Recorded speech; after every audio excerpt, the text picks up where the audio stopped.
Chers amis de la chaîne Petroswan TV, nous sommes à la 10e étape qui consiste au contrôle du comportement des poissons juvéniles tilapia dans les étangs de pré-grossissement.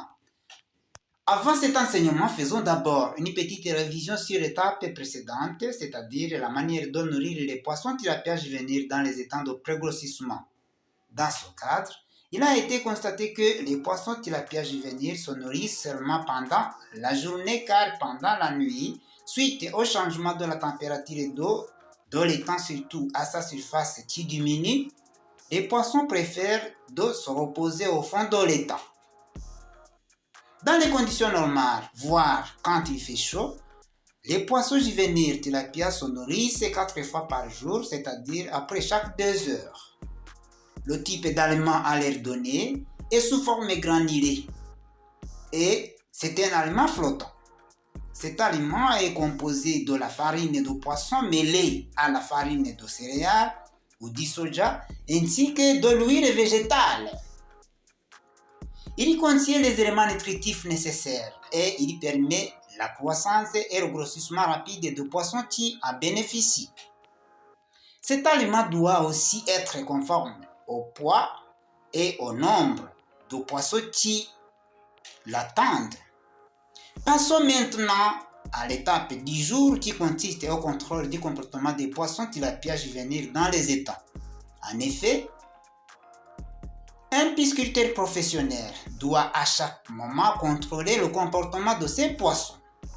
À ce moment, il se base sur les points tels que la vitesse des mouvements natatoires de ces poissons ainsi que la force de prise d'aliments de la part de ces poissons.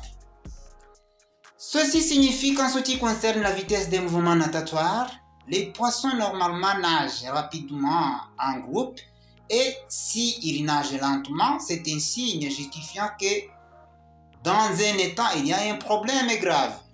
Ce qui invite alors le pisciculteur à intervenir le plus vite possible pour corriger à temps les erreurs.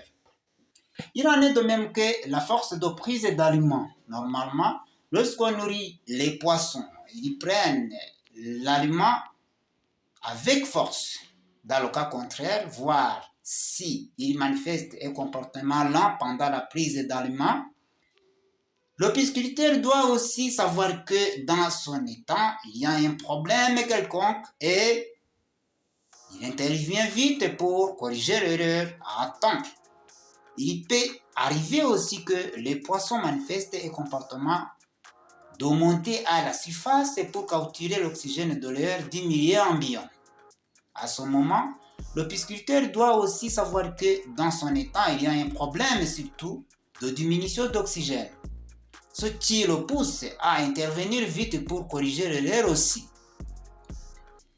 Il est clair que le contrôle du comportement des poissons tilapia est d'une grande nécessité pendant la pisciculture moderne de tilapia dans les étangs. Ainsi, cela fait appel à la présence régulière du pisciculteur ou de son substitut à sa ferme piscicole en vue de détecter les problèmes qui peuvent s'y manifester et corriger les erreurs le plus vite possible. Normalement, après 2 mois, les poissons juvéniles tilapia quittent les étangs de pré-grossissement et ils sont transférés vers les étangs de grossissement. À ce moment, ils sont d'abord capturés, comptés et pesés afin de pouvoir les nourrir convenablement dans les étangs de grossissement. L'étape suivante vous montre l'outil à utiliser pendant la capture des poissons juvéniles tilapia pour pouvoir les compter et les peser avant de les transférer vers les étangs de grossissement. Veuillez ne pas rater cette étape. Si vous suivez cette série de formations pour la première fois, cliquez sur s'abonner ou subscribe en vue d'être ensemble prochainement. À bientôt. Ciao, ciao.